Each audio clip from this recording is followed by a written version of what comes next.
Bhupesh Anand again. So today we'll be starting with lecture number 2. Lecture number 2 primary market we have already started. हमने primary market को पहले से start कर दिया है और आज हमारा लेक्चर नंबर 2 है. हम फर्स्ट लेक्चर में स्ट्रक्चर ऑफ प्राइमरी मार्केट की बातें कर रहे थे और आज भी मैं उसी कंसेप्ट के ऊपर हूँ. उम्मीद है कि आपने you must have seen my last lecture.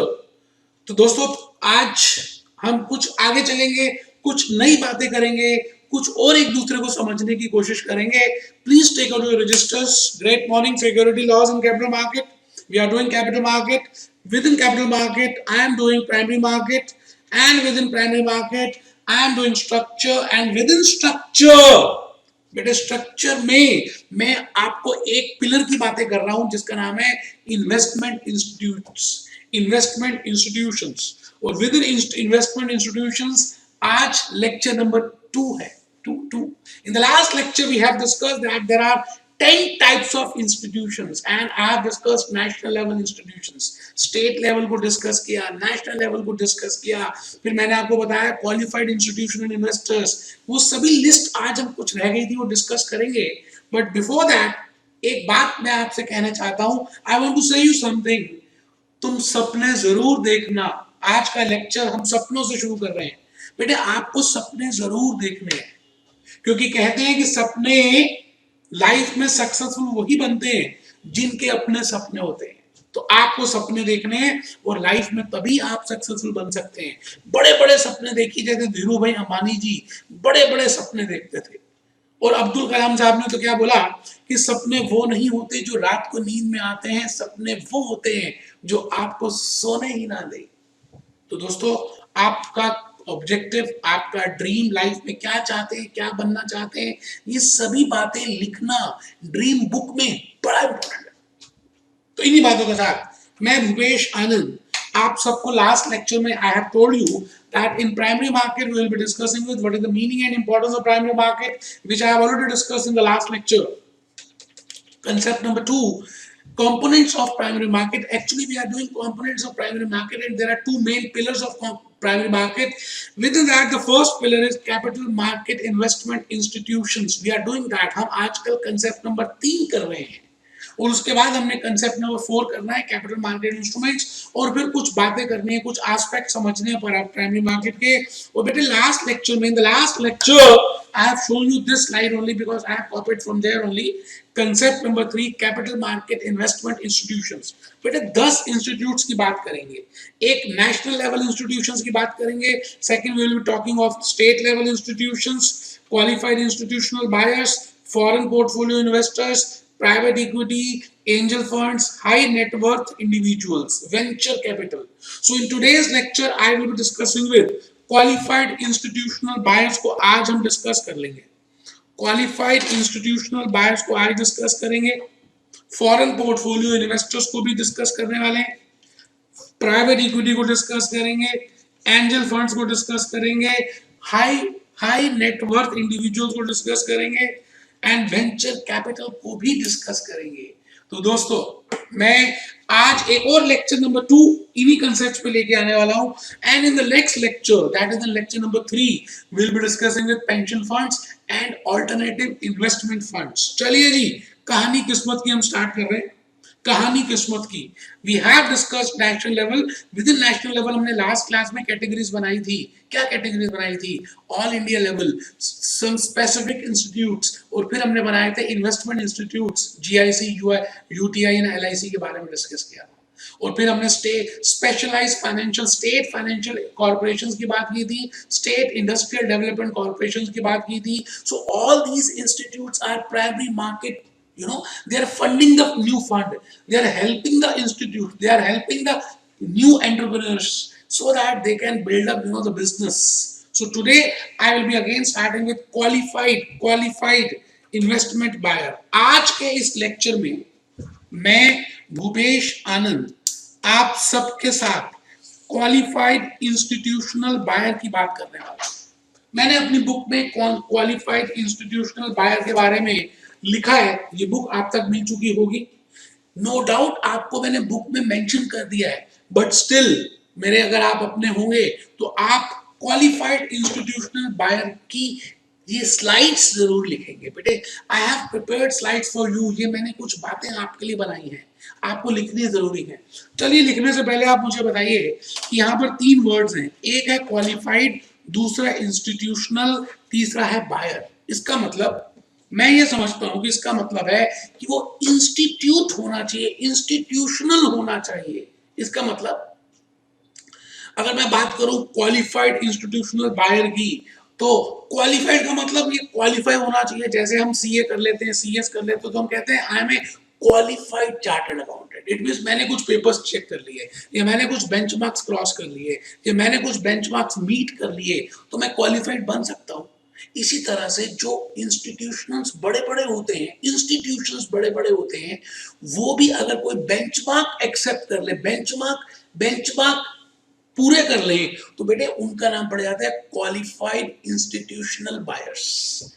Institutional word important है कि वो ऐसे लोग जो बाय कर रहे हैं, जो प्राइमरी मार्केट के फंड्स, प्राइमरी मार्केट के सिक्योरिटीज को में इन्वेस्ट कर रहे हैं, डायरेक्ट और इनडायरेक्ट, उनको हम कहते हैं qualified institutional buyers. Ratan Tata का नाम सुना है आपने बेटे?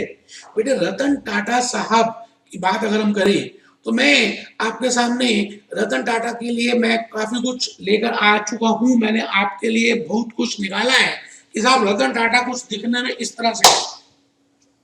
क्या लगता है बेटे, रतन टाटा इतनी नई कंपनीज में इन्वेस्ट करते हैं, एंटरप्रेन्योर्स में हेल्प करते हैं, as a private equity, as a angel fund, as a venture capitalist. अगर आपने इंटरव्यूज देखे हो, या मैं अगर आपके सामने ये निकाल दूं, तो 19 ऐसे स्टार्टअप्स हैं जहां पर रतन टाटा ने इन्वेस्ट किया है। But Ratan Tata is a individual, so whether he will be coming in the category of qualified institutional buyer? No, he cannot come under the category of qualified institutional buyer, because वहां पर खाली institutes ही आएंगे। आप मेरी बात को समझ पा रहे हैं? मैं इस समय आपको कैटेगरी करा रहा हूं क्वालिफाइड इंस्टीट्यूशनल बायर्स की। आपने क्या राकेश झुंझुनवाला का नाम सुना है बेटे? क्या राकेश झुंझुनवाला का नाम सुना है? साहब ऐसे दिखते हैं राकेश झुंझुनवाला, और ये जहां पर जाते हैं, जो सिक्योरिटी खरीदते हैं, मार्केट हिला के रख देते हैं, बाकी सब भी वही सिक्योरिटीज परचेज करना स्टार्ट कर देते हैं। तो बेटे again Rakesh Jhunjhunwala is a individual, he is not a institute, so he will not come under the category of institution. आपको मैंने एक आपको ये कहानी पाइड पाइपर की आप सबने पढ़ी होगी बेटे। पाइड पेपर क्या था? आप सबने बचपन में कहानी पढ़ी होगी पाइड पाइपर। बेटे गांव में बहुत सारे चूहे थे, वो चूहे जाते ही नहीं थे, तो पाइड पाइपर आया, उसने एक ऐसी धुन बजाई कि सारे चूहे चले गए, सारे चूहे लेके गया वो, और उस शहर से बाहर ले गया। और फिर जब वो पैसे मांगने आया, तो उस शहर वालों ने पैसे नहीं दिए। फिर उसी शहर के बच्चों को वो भी धुन बनाकर ले गया, फिर गांव वालों ने पैसे दिए। मैं कहना क्या चाह रहा हूं कि Rakesh Jhunjhunwala is just like a pied Piper. It means जहां पर जो सिक्योरिटीज वो लेता है, बाकी सब भी वही लेना स्टार्ट कर देते हैं।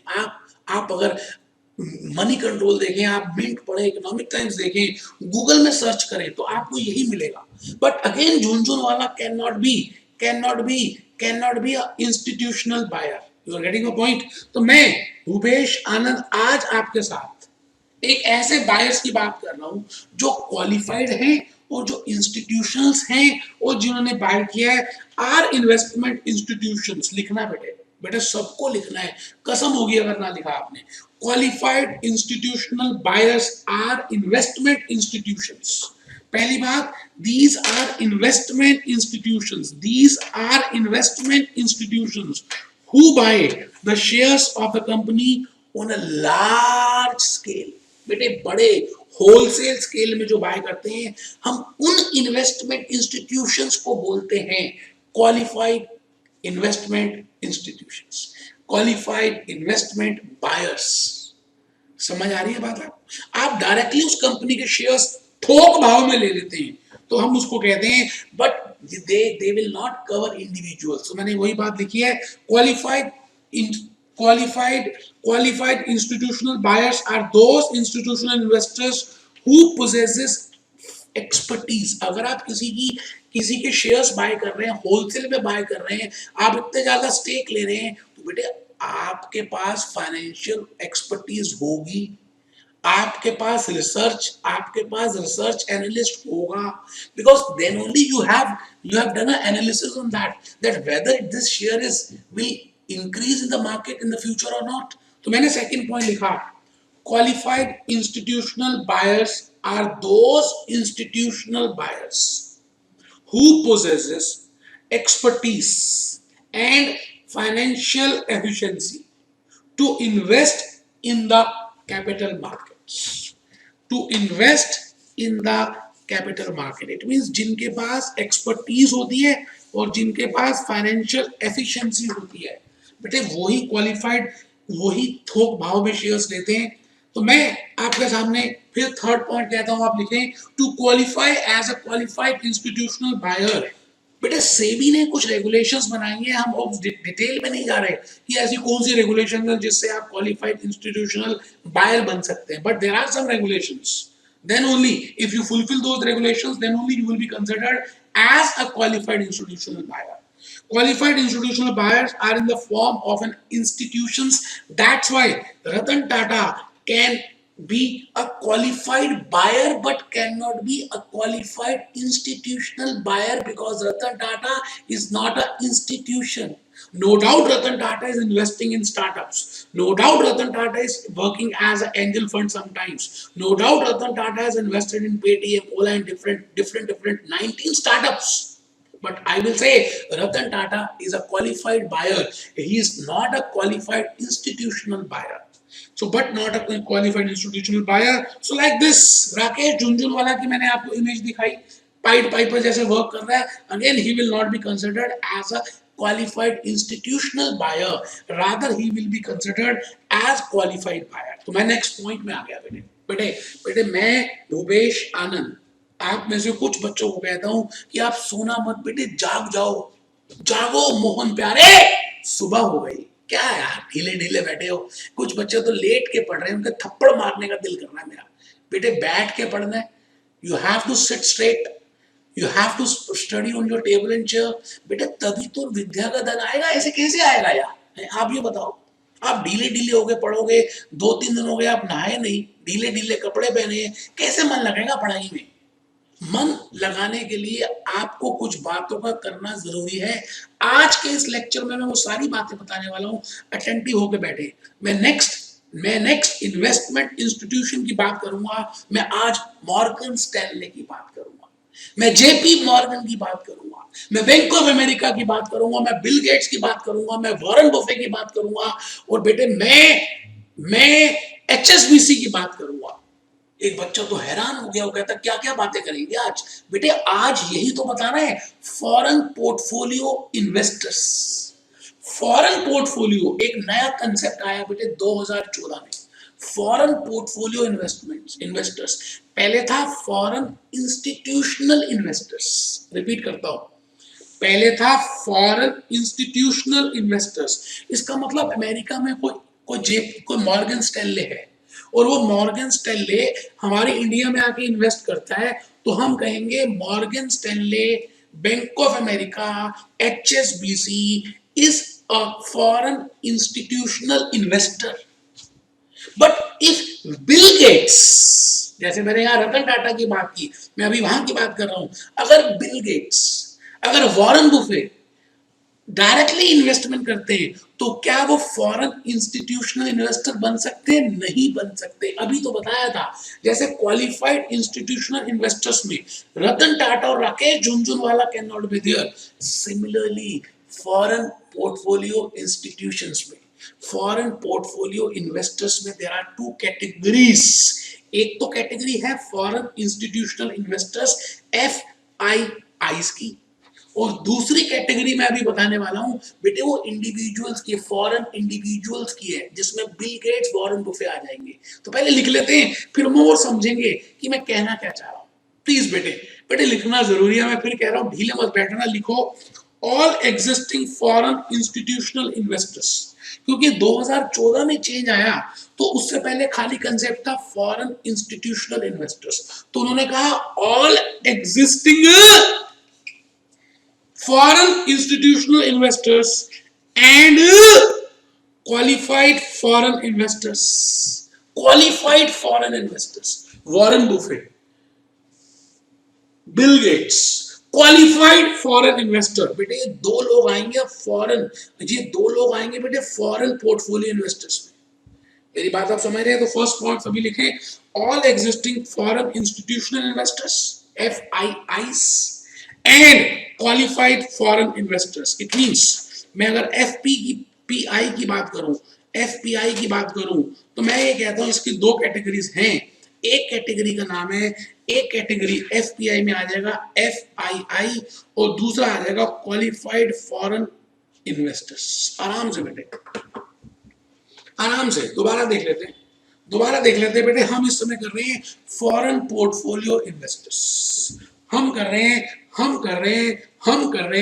Foreign portfolio investors, foreign portfolio investors, foreign portfolio investors, all existing foreign institutional investors, all existing foreign institutional investors and qualified foreign investors, दोनों आ गए, will be merged into one category of foreign portfolio investors। आप देखिए बेटे, मैंने आपके लिए Morgan Stanley की image दिखानी है कि बेटे Morgan Stanley is a investment firm in America, but India के लिए वो क्या है? फॉरेन इंस्टीट्यूशनल इन्वेस्टर है। जैसे रिलायंस, जापान फंड इंडिया के लिए फॉरेन नहीं है, बट जापान वालों के लिए can be considered as a foreign institutional institutional investor. Similarly, Morgan Stanley, JP Morgan, Bank of America, HSBC, all are considered as foreign institutional investors. बेटे अब क्या है, उन्होंने डेफिनेशन चेंज कर दी है, क्योंकि पहले बिल गेट्स भी होता, क्योंकि बिल गेट्स अगर पहले इन्वेस्ट करता तो बेटे वो FII में तो आ ही नहीं सकता था, तो उन्होंने उस डेफिनेशन को ब्रॉड कर दिया, foreign portfolio institutions, foreign portfolio investor में अब दो कैटेगरी आएंगी, FII and qualified foreign investor, जिसमें बिल गेट्स आ जाएगा, वॉरेन बुफे आ जाएगा। बेटे आपने क्या वॉरेन बुफे की कभी फोटो देखी है? बेटे ऐसे दिखता है वॉरेन बुफे, ये देखो वॉरेन बुफे, ये है बेटा, ये है वॉरेन बुफे, ये है वॉरेन बुफे, ये है वॉरेन बुफे। तो मैं आपसे क्या कहना क्या चाह रहा हूं, मैं इस समय करा रहा हूं आपको foreign portfolio investors, all existing foreign institutional investors and qualified, this will come under this. बेटे नई चीज आई तो इसलिए तीन तरह की कैटेगरीज बना दी इसमें। There are 3 categories of FPIs। Category 1 low risky है, लेस रिस्की है। कैटेगरी 2 मीडियम रिस्की है। कैटेगरी 3 हाई रिस्की है। तो आप बताइए मॉर्गन स्टैनले जब अमेरिका से हमारी इंडिया में इन्वेस्ट करता है, तो आप ये बताइए कि ये मीडियम रिस्क है या हाई रिस्क है या लो रिस्क है। मैं 3 कैटेगरीज बता रहा हूं। Government of USA is investing in India, Morgan Stanley is investing in India, Bill Gates is investing in India, all are foreign portfolio investors। अब आप में से एक बच्चा सोच रहा है यार ये पोर्टफोलियो क्या होता है?